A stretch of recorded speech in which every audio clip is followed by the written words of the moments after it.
Buen día, mis amados en Cristo. Espero estén bien por la gracia y misericordia de Dios. Y por favor, reciban un abrazo desde la distancia, lleno de amor por cada uno de ustedes. Vamos a continuar con nuestro estudio bíblico en Primera de Juan.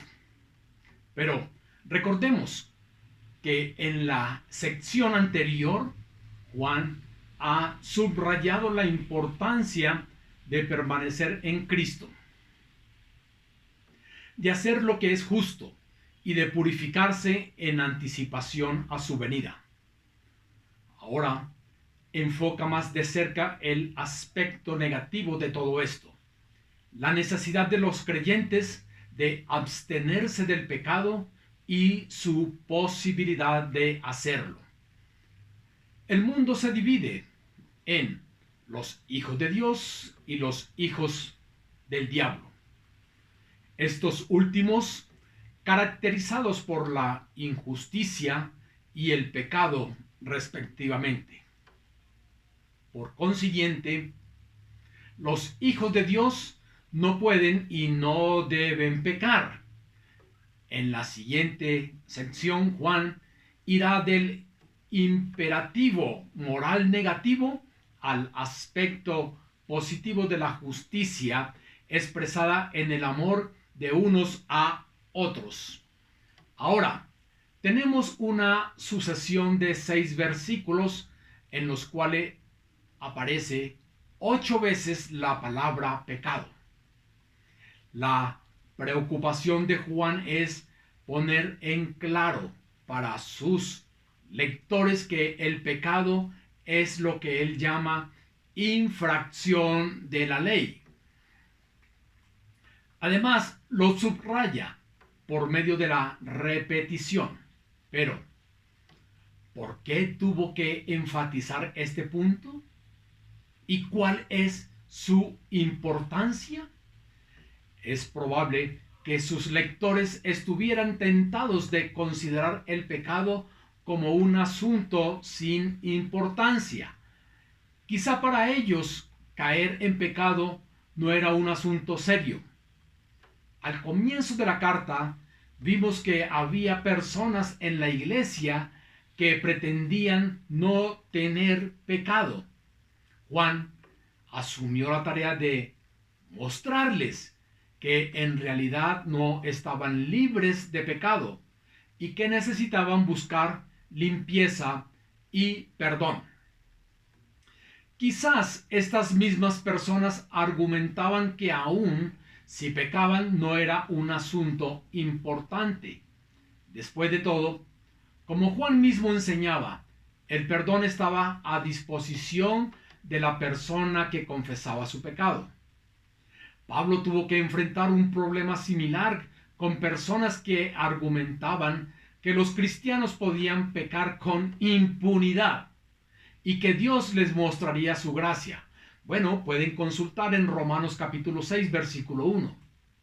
Pero tanto Pablo como Juan insistían en que no se trataba de eso.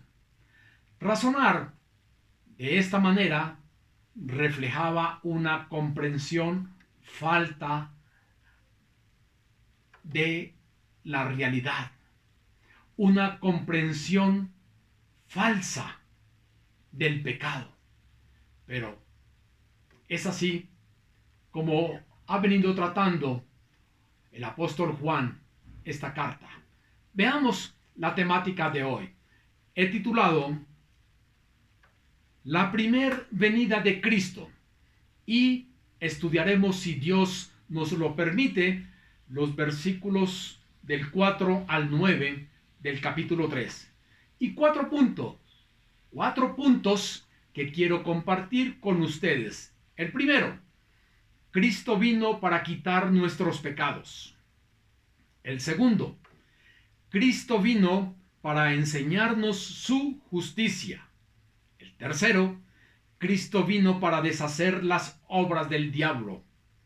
Y el cuarto, Cristo vino para reconciliarnos con Dios.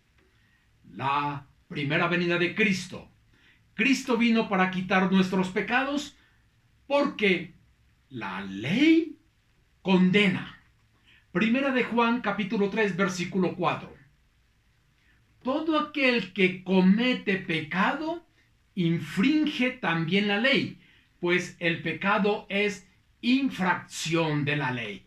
Quiero detenerme primeramente en la primera parte. Todo aquel que comete pecado. Son diversos los términos usados tanto en el Antiguo Testamento como en el Nuevo Testamento. Ejemplo, significa iniquidad, significa maldad, y encontramos otros sinónimos del pecado. Es importante tener en cuenta la definición bíblica de pecado. En griego, anomia, que es desorden en el sentido de rechazar la ley o rechazar la voluntad de Dios. El pecado no, de ninguna manera, no es la mera infracción de la ley según este pasaje, sino el rechazo de la voluntad de Dios, el vivir a espaldas de Dios.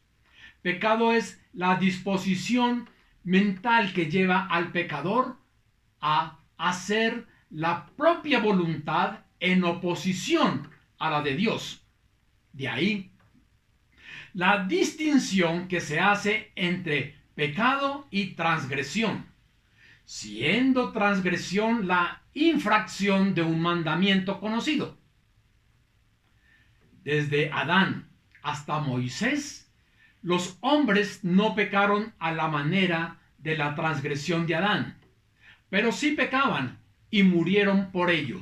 Me permito solamente leer Romanos 5:14, y dice así el texto bíblico: no obstante, reinó la muerte desde Adán hasta Moisés, aún en los que no pecaron a la manera de la transgresión de Adán, el cual fue figura del que había de venir.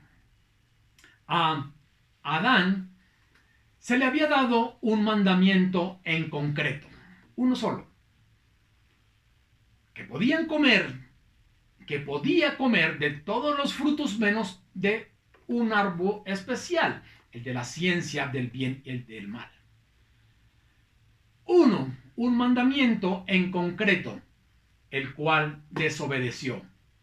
Pero de Adán hasta Moisés no fue dada ninguna ley en concreto, y por ello no había transgresión. Sin embargo, sí había pecado en el sentido propio del término, tal y como se ha definido, y fue el pecado lo que provocó el diluvio. La misma distinción es la que está involucrada en Romanos capítulo 4, versículo 15, y haré lo propio leyéndolo solamente. Pues la ley produce ira, pero donde no hay ley, tampoco hay transgresión. Puede haber pecado, no obstante, y además se declara en Romanos capítulo 2, versículo 12, porque todos los que sin ley han pecado, sin ley también perecerán. Y todos los que bajo la ley han pecado, por la ley serán juzgados. Volvamos a 1 de Juan capítulo 3, versículo 4. Todo aquel que comete pecado infringe también la ley, pues el pecado es infracción de la ley. La ley. Quiero detenerme un poco en cuanto a esta parte de la ley. Dios se sirvió de Moisés para comunicar la ley. Ustedes bien lo saben que los mandamientos en Éxodo capítulo 20 los encontramos. téngase en cuenta, capítulo 20. Voy a pronunciar los mandamientos diciendo cuál es el versículo correspondiente. Y ya saben que todo tiene que ver con el capítulo 20 del libro de Éxodo. Una vez más, Dios se sirvió de Moisés para comunicar la ley. Versículo 3. No tendrás otros dioses delante de mí. Versículo 4. No te harás ídolos. Versículo 7. No tomarás el nombre del Señor tu Dios en vano. Mandamiento número 4. Acuérdate del día de reposo para santificarlo. Versículo 8. Quinto, honra a tu padre y a tu madre. Versículo 12. Sexto, no matarás. Versículo 13. Séptimo, no cometerás adulterio. Versículo 14. Octavo, no hurtarás. Versículo 15. Noveno, no darás falso testimonio contra tu prójimo. Versículo 16. Décimo, no codiciarás. Versículo 17. Aquí tenemos 10 mandamientos. Y la ley demanda un cumplimiento absoluto a la perfección. Ahora, después de que el Señor habla a Moisés y había dicho que el pueblo lo iba a escuchar, que él se iba a manifestar como si estuviese en una nube muy, muy, muy espesa. Y cuando empieza a hablar, le escuchaba el pueblo. Dios hablaba con Moisés y el pueblo escuchaba un estruendo fuertísimo, una bocina fuertísima, y el monte Sinaí como si se moviera fuertemente y producía un gran estruendo. El pueblo estaba atemorizado y le dice a Moisés en el capítulo 20 del versículo 19 al 22 lo siguiente. Y dijeron a Moisés, Éxodo 20, 19, habla tú con nosotros y nosotros oiremos. Pero no hable Dios con nosotros para que no muramos. Y Moisés respondió al pueblo, no temáis, porque para probaros vino Dios y para que su temor esté delante de vosotros, para que no pequéis. Dios estaba manifestando, hablaba con Moisés y para que el pueblo escuchara y viera ese estruendo como humeaba el monte de Sinaí, pero no para asustarles, sino para que vieran que Dios era realidad y que Dios hablaba a Moisés y para que tuviesen temor y no pecaran. Versículo 21. Entonces el pueblo estuvo a lo lejos y Moisés se acercó a la oscuridad en la cual estaba Dios, y Jehová dijo a Moisés, así dirás a los hijos de Israel, vosotros habéis visto que he hablado desde el cielo con vosotros.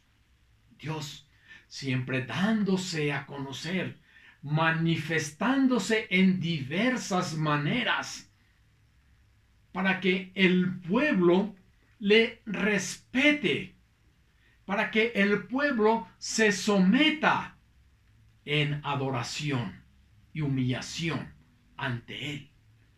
De manera que encontramos que la ley tiene un gran propósito. Ha cumplido con ese propósito. Y si alguno pretende alcanzar la salvación cumpliendo la ley, tiene que cumplirla a la perfección.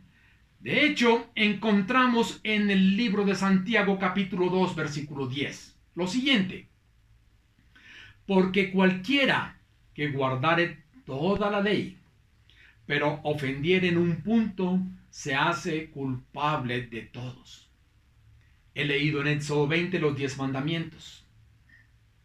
Y sabemos que hay muchos más mandamientos.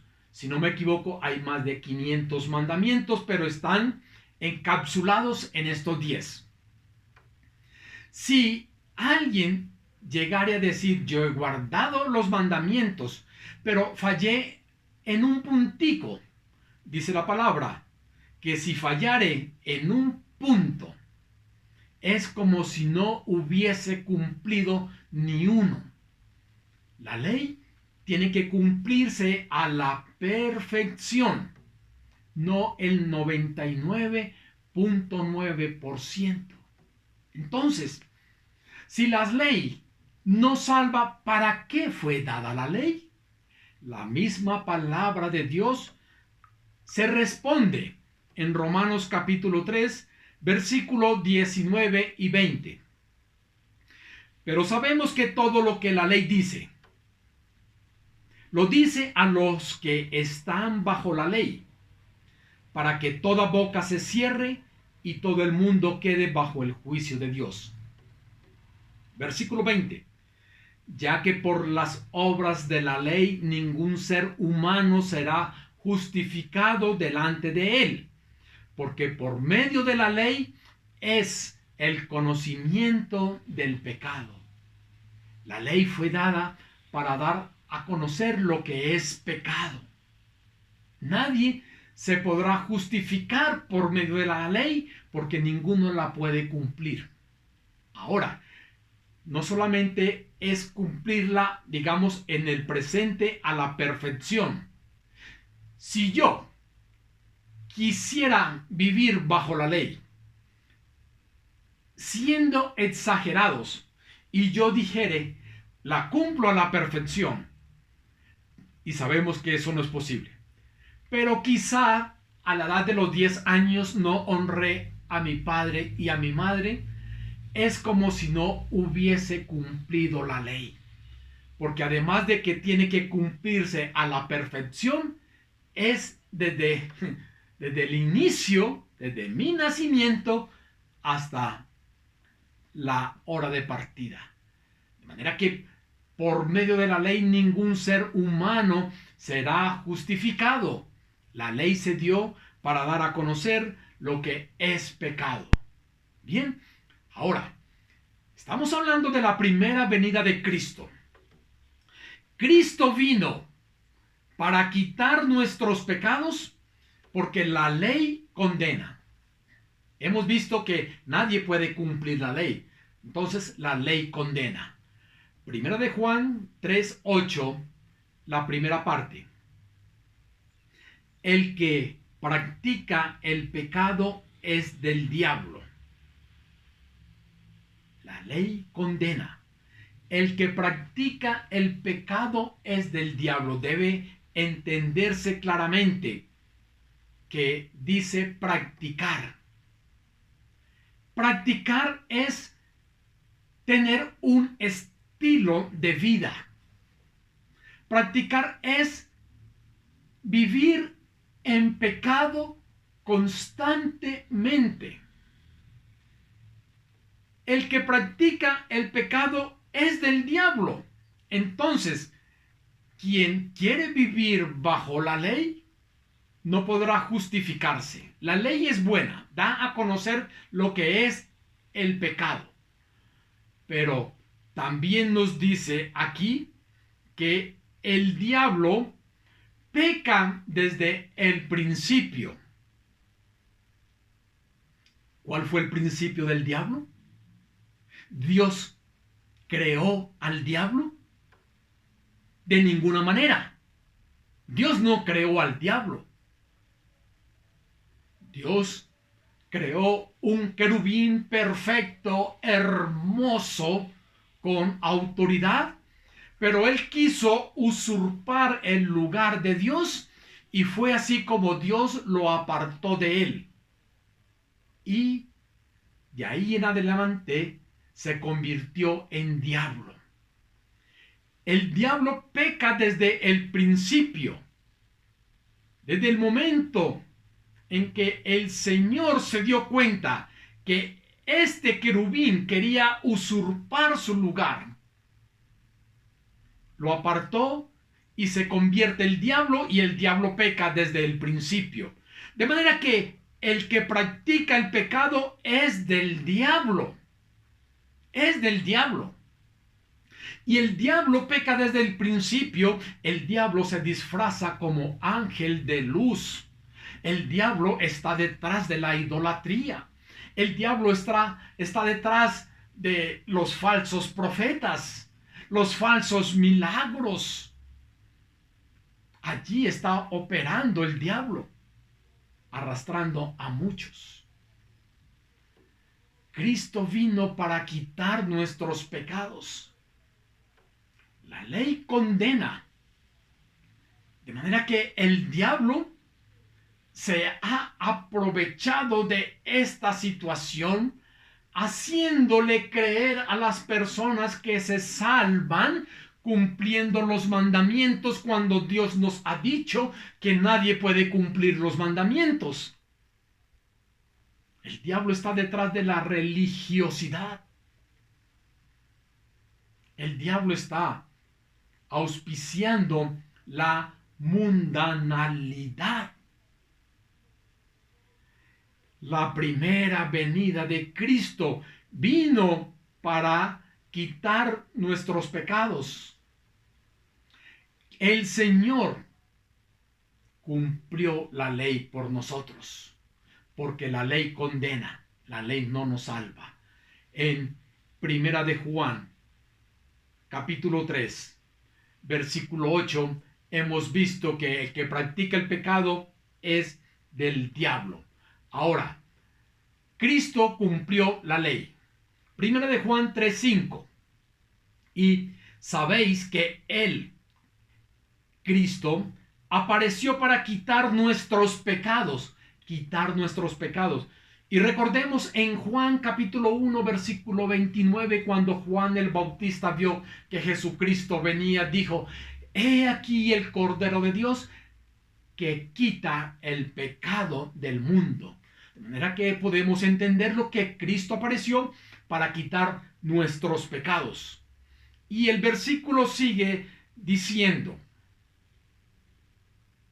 y no hay pecado en él. No hay pecado en él. Por eso es que decimos claramente que Cristo cumplió a cabalidad la ley. Él la cumplió por nosotros. El justo por los injustos. Nosotros no podíamos cumplirla, pero Cristo la cumplió a la perfección, siendo 100% Dios y 100% hombre. Pero en la naturaleza humana cumplió a la perfección la ley. Nos lo dice el libro de Hebreos, que Él fue tentado en todo, pero no pecó. La cumplió a la perfección. No hay pecado en Él. No hubo pecado en Él. Así es como entendemos lo que nos enseña Mateo 5:17. No penséis que he venido para abrogar la ley o los profetas. No he venido para abrogar, sino para cumplir. Cristo cumplió a la perfección la ley. En Cristo se cumple todo lo predicho por los profetas. Cumplió la ley. Mis amados, Cristo, además, vino para enseñarnos su justicia. En la primera venida de Cristo, vino también para enseñarnos su justicia. Les invito para que lean Primera de Juan 3, versículos 6 al 7. Y Voy a dar lectura a los versículos en mención. Todo aquel que permanece en él no peca. Todo aquel que peca no le ha visto ni le ha conocido. Hijitos, nadie os engañe. El que hace justicia es justo como él es justo. Hemos de entender este texto dentro del contexto. Todo aquel que permanece en él no peca. El Señor nos dice en 1 de Juan 1, 9 y 10. Si confesamos nuestros pecados, Él es fiel y justo para perdonar nuestros pecados y limpiarnos de toda maldad. Si decimos que no hemos pecado, le hacemos a Él mentiroso y su verdad no está en nosotros. Así es como podemos entender esta palabra dentro de ese contexto. Todo aquel que permanece en él no peca. No peca. Confesamos nuestros pecados, nos perdona. No peca. No es su estilo de vida. No peca. O sea, no es practicante del pecado. No es su estilo de vida. Y el texto bíblico sigue diciendo, todo aquel que peca no le ha visto. Aquel que peca voluntariamente, aquel que es practicante del pecado, no le ha visto ni le ha conocido. El practicante del pecado no le ha visto y no le ha conocido. En el versículo 7 dice, hijitos, nadie os engañe. El que hace justicia es justo como Él es justo. El Señor es justo y nos demanda que transitemos en justicia. Y transitar en justicia es entender que el Señor no da licencia para pecar. Él no acepta el pecado. Pero como no somos practicantes del pecado, si cometemos algún pecado, bueno, ese sí sobra. Cometemos algún pecado, mas no somos practicantes, hemos de confesarlo al Señor, como dice 1 de Juan 1, 9 y 10. Él es justo, y es más, se nos enseña en Santiago capítulo 5, versículo 16, que debemos confesar nuestros pecados unos a otros. Al primero que ofendemos, por supuesto, siempre será a Dios. Todo pecado debemos confesárselo primeramente a Dios. Y después de que hemos confesado el pecado ante Dios, lo confesamos ante nuestros semejantes, ante aquella persona a la cual hemos ofendido. Y mi paráfrasis, por si me equivoco, es así en Santiago 5:16. Confesaos vuestras ofensas unos a otros para que seáis sanados. La oración eficaz del justo puede mucho. Del justo. Es justo. Vivir en justicia es confesar nuestros pecados. El Señor es justo y nos ha declarado justos en la persona de Cristo, pero hemos de vivir en ese proceso de santificación progresiva. Así como el Señor ni cualifica ni cuantifica el pecado, comprendamos que nosotros debemos permanecer en comunión con el Señor. No pretendamos hacer o llevarle la contraria a Dios. Dios dice que Él no cualifica ni cuantifica el pecado. No pretendamos nosotros cuantificarlo u cualificarlo de ninguna manera. Cristo vino para enseñarnos su justicia. Ahora, también quiero seguir compartiendo en la primera venida de Cristo. Cristo vino para deshacer las obras del diablo. Primera de Juan 3:8, la parte B. Para esto apareció el Hijo de Dios, para deshacer las obras del diablo. Apareció el Hijo de Dios para deshacer las obras del diablo. ¿Cómo lo ha hecho? ¿Cómo nuestro Salvador ha deshecho las obras del diablo? Me remito a Génesis 3:15, que no voy a leer, texto conocido en el ámbito cristiano, el protoevangelio. Díchose en otras palabras, la primera promesa de salvación.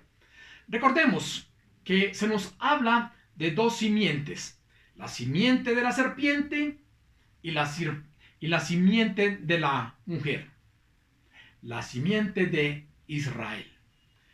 La simiente de la serpiente, el diablo, Satanás, el pecado, el anticristo, falso maestro, todos estos son la simiente del diablo.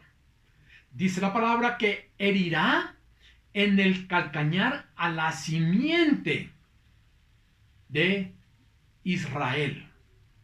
En el calcañar. Pero esa no era una herida de muerte. No. Pero la simiente de Israel herirá en la cabeza a la serpiente. Ese sí es un golpe certero de muerte. ¿Cuándo aconteció esto? La herida en el calcañar fue cuando Jesucristo fue a la cruz, murió y fue sepultado. La herida en la cabeza de la serpiente, el diablo y sus secuaces, fue cuando Jesucristo resucitó. Es así, mis amados, como Cristo deshace las obras del diablo. Encontramos también en el Evangelio según San Mateo cómo el diablo tienta a Jesús. Le ofrece las riquezas del reino. Y estando el Señor ayunando 40 días y 40 noches, le dice que convirtiera esas piedras en pan para que se alimentara. El Señor le respondió siempre diciéndole: escrito está. Escrito está. Cuando el pan, que convirtiera las piedras en pan, no solo de pan vive el hombre, sino de toda palabra que sale de la boca de Dios. Acépteseme, por favor, la paráfrasis. Y le contestó en 3 ocasiones: escrito está. Ya tenemos la palabra completa. Escrito está. Una vez más, lo digo, es así como Dios en la persona de Cristo deshizo las obras del diablo. Ahora, en San Juan capítulo 10, versículo 10, que es otro texto que nos lo sabemos, el ladrón, el diablo, viene para hurtar, matar y destruir. Hurtar quiere robar la paz, matar la condenación, destruir quiere ver a la humanidad sufriendo. La siguiente parte del versículo dice: pero yo, Jesucristo, he venido para que tengan vida y la tengan en abundancia. Mis amados, la vida eterna. Cristo vino para deshacer las obras del diablo. Y amén por esa palabra. Y amén porque somos nosotros los privilegiados porque hemos creído el Evangelio. Hemos creído en Cristo como nuestro Señor y Salvador, según lo declara la Escritura, no según las religiones. Y esto lo repito constantemente porque no quiero que se confundan diciendo, bueno, pero es que ellos también creen en Cristo, pero no como dice la Escritura. Y si le agregas un ápice a la palabra, ya no es un evangelio puro. Cristo vino para deshacer las obras del diablo. Así como vino para deshacer las obras del diablo, Él nos hace sus hijos. Nos hace hijos de Dios. Primera de Juan, capítulo 3, versículo 9, la primera parte. Todo aquel que es nacido de Dios no practica el pecado. Todo aquel que es nacido de Dios. ¿Cómo podemos entender que alguien nazca de Dios? Dios es espíritu. La hermosa e inequívoca palabra de Dios nos lo enseña en el Evangelio según San Juan capítulo 1, versículos 12 y 13. Y dice: mas a todos los que le recibieron, a los que creen en su nombre, les dio potestad de ser hechos hijos de Dios, los cuales no son engendrados de sangre, ni de voluntad de carne, paráfrasis, ni de voluntad de hombre, sino de Dios. Es así, mis amados, como nacemos de nuevo, un nacimiento espiritual. Y a partir de ese momento podemos llamarle a Dios Padre. Padre. Qué privilegio tan hermoso. Subrayen, resalten, porque esa expresión es superlativa. Padre. Él es nuestro Padre. Nos dio la potestad de ser hechos hijos de Dios. Y como hijos, herederos. Coherederos juntamente con Cristo. En la primera venida de Cristo, Cristo vino para deshacer las obras del diablo y nos hace sus hijos. Él ha deshecho las obras del diablo y en la actualidad todo aquel que cree en Cristo, como lo declara la Escritura, se convierte en un hijo de Dios. Y aquel que es nacido de Dios, dice el versículo, no practica el pecado. Una vez más, la expresión practicar es un estilo de vida, es recurrente y no se inmuta, porque es normal para esa persona pecar. De manera que el que es nacido de Dios, no practica el pecado. En Gálatas capítulo 5, donde se nos habla de las obras de la carne, y dice que los que practican tales cosas no heredarán el reino de Dios. Y si no estoy mal, nos habla de 18 características de las obras de la carne, como lo son adulterio, fornicación, inmundicia, lascivia, idolatría, hechicería, enemistades, pleitos, celos, iras, van 10, contiendas, disensiones, herejías, envidias, homicidios, van 15, borracheras, orgías y cosas semejantes a estas, 18, Los que practican tales cosas no heredarán el reino de Dios. Los que practican tales cosas, los que tienen ese estilo de vida. Y algunos creerán, bueno, pero es que de esas 18 yo no hago tal cosa. Pero no importa, con que sea recurrente en cualquiera de esas, quiere decir que no eres hijo de Dios, porque eres un practicante del pecado. Y para un hijo de Dios no le está permitido ningún pecado, porque no es practicante del pecado. No es nacido de Dios el que practica el pecado. No hay excusa para pecar. Lo repito, no hay licencia para pecar. De manera que ni el adulterio, fornicación, inmundicia, lascivia, borracheras, herejía, nada de eso es contextual con un hijo de Dios. Eso es repugnante para un hijo de Dios. Él vino para hacernos sus hijos y como veíamos, el Señor deshizo las obras del diablo y todo esto ya no mora, no es un estilo en un hijo de Dios. Esa lista que he compartido con ustedes, esas 18 características de las obras de la carne.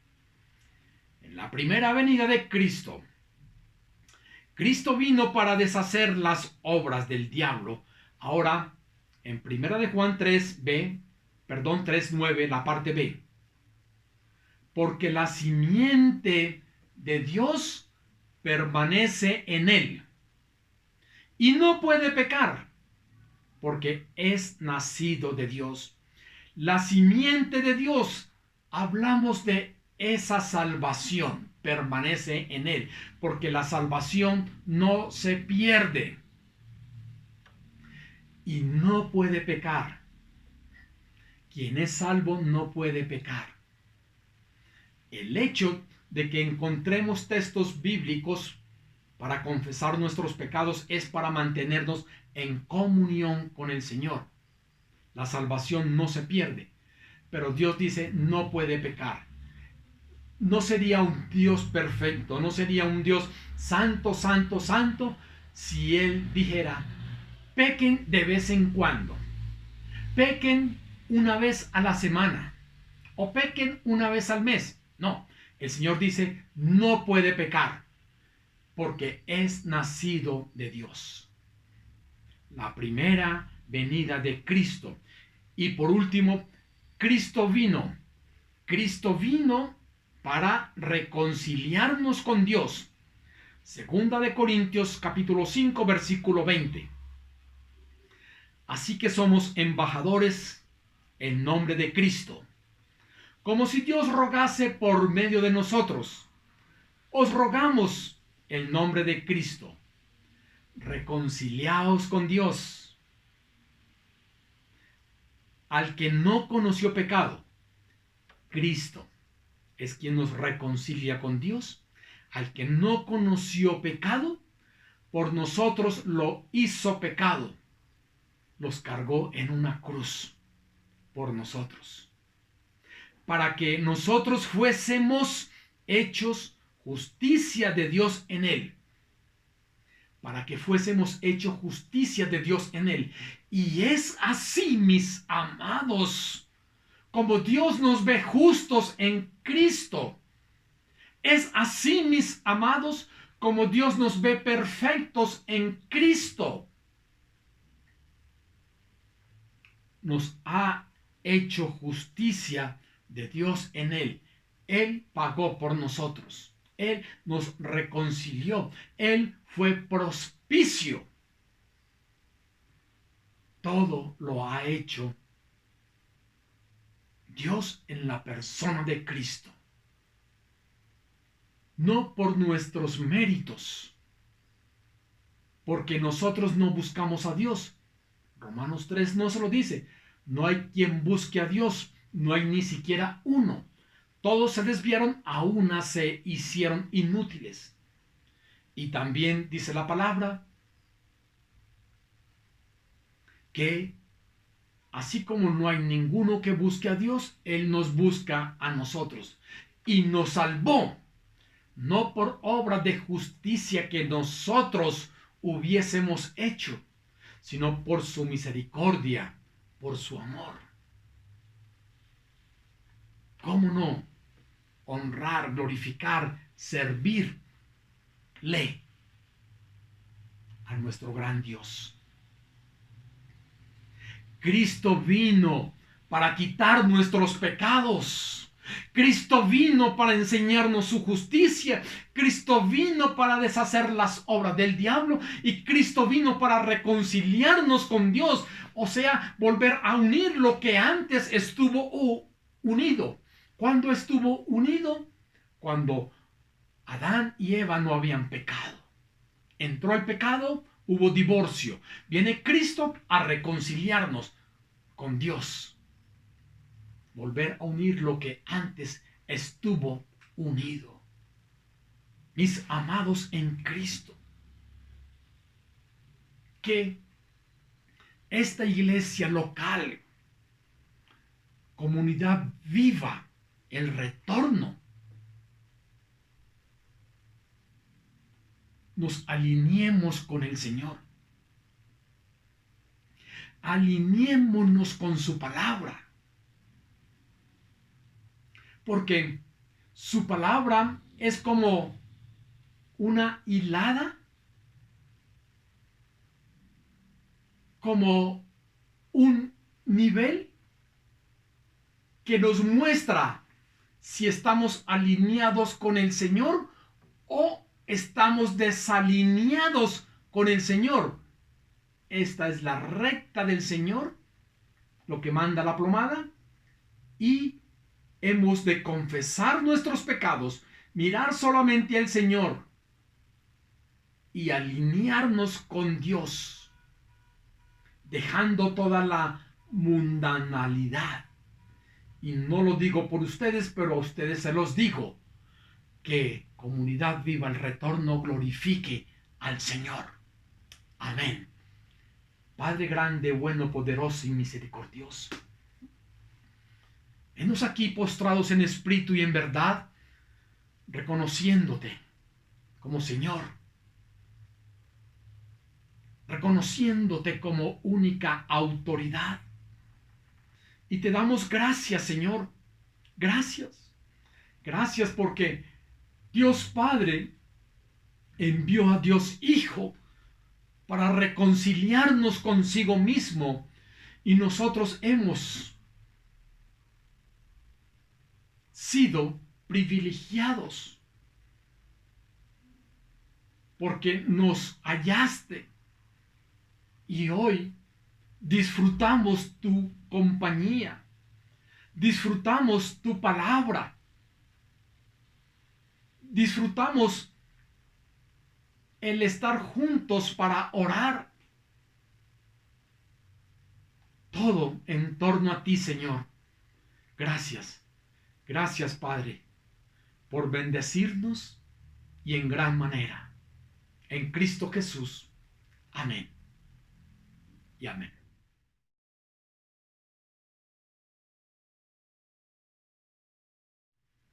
Y ahora, un tiempo breve para reflexionar sobre los diezmos y las ofrendas. Mis amados en Cristo, estoy agradecido con Dios por la vida de cada uno de ustedes. Gracias porque están en obediencia un gran grupo de hermanos en la fe. E insto y animo para aquellos que no lo están, para que nos alineemos con el Señor, para que la plomada, que es la palabra de Dios, nosotros estemos allí y hemos de cumplir con los diezmos y las ofrendas. Es Dios quien suple, es Dios quien provee. y el Señor nos insta a que seamos obedientes como discípulos. Por ello, mis amados, acorde a los ingresos de cada uno, Dios nos llama a que diezmemos y ofrendemos.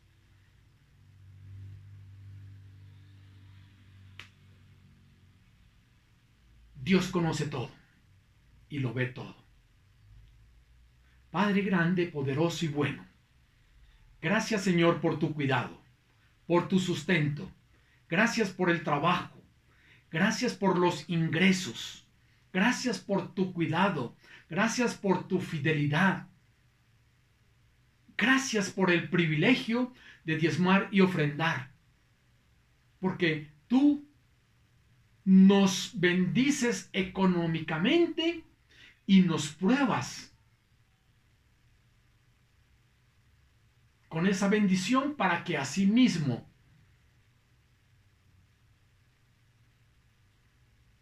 aportemos con nuestros diezmos y nuestras ofrendas a tu obra en la iglesia local. Gracias, Señor, por bendecirnos.